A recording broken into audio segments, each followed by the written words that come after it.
বসন্ত পূর্ণিমার পূর্ণতিথিতে বাঙালিদের দোলযাত্রা হয়ে থাকে।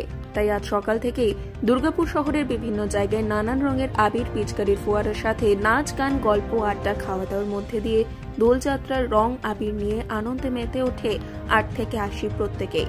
ঠিক একইভাবে আজ সকাল থেকে দুর্গাপুরের প্রাণকেন্দ্র সিটি সেন্টারের চতুরঙ্গ ময়দানে নাচ গান ও নানান রঙের আবির খেলার মধ্যে দিয়ে অনুষ্ঠিত হয় গীতাঞ্জলি দুর্গাপুর ১২তম বর্ষের বসন্ত উৎসব। এখানে ছোট থেকে বড় প্রত্যেকের উপস্থিতি ছিল চোখে পড়ার মতো। বসন্ত উৎসবের এই অনুষ্ঠানে উপস্থিত ছিলেন দুর্গাপুর মহকুমা শাসক সৌরভ চ্যাটার্জি, দুর্গাপুর নগর নিগমের কমিশনার আব্দুল কালাম আজাদ, দুর্গাপুরের প্রাক্তন বিধায়ক অপূর্ব মুখার্জি। এই বসন্ত উৎসবের অনুষ্ঠানের প্রধান উদ্যোক্তা তথা দুর্গাপুরের নগর নিগমের চেয়ারপারসন অনিন্দিতা মুখার্জি সহ অন্যান্য বিশিষ্টজনের।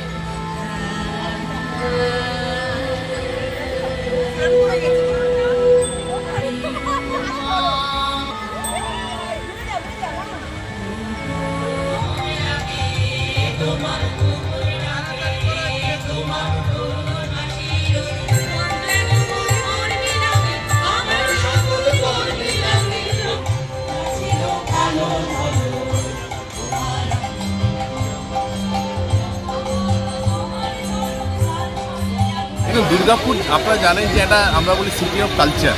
আর দোল উৎসব মানে আজকে আমাদের যত পুরনো দিনের ধরুন দুঃখ কষ্ট আমাদের যা বেদনা সবকে ফেলে আমরা আজকে আনন্দে মেতে উঠি। দুর্গাপুরের দিকে দিকে আমি গোপালমাঠ থেকে শুরু করে আপনার কবিগুরু থেকে শুরু করে একটু আগে বিধাননগর থেকে শুরু করে সব জায়গায় ঘুরে বেড়াচ্ছি, স্টেশনের কাছাকাছি। মানুষ একদম ঢল নেমেছে শুধু আনন্দের এই দিনটাকে উপভোগ করতে। তারা আর কেউ চায় না যে আমার দুঃখ কষ্ট আমাদের মধ্যে যে রেশারেশি আমাদের মধ্যে যে গ্লানি ক্লেশ আছে সেগুলোকে নিয়ে বাঁচতে। তো এটা সত্যি খুব ভালো লাগছে যে সবাই একটা রাবীন্দ্রিক পরিবেশে আজকে এখানে গীতাঞ্জলি যে দ্বাদশ উৎসব সেখানে এসেও খুব ভালো লাগছে। আমাদের রেসপেক্টেড চেয়ারপারসন ম্যাডাম আছেন, এখানে সমস্ত কর্তারা আছেন, তো আপনাদের মিডিয়া বন্ধুরাও আছেন। এই দিনটাকে আমরা আসুন সবাই মিলে শুরু করি আনন্দের দিন, একসঙ্গে মেতে উঠি এবং একটা লাইফ এনজয় করার জন্য যা যা দরকার দুর্গাপুরে সমস্তটাই আছে, সেটা আবার দুর্গাপুর আরেকবার প্রমাণ।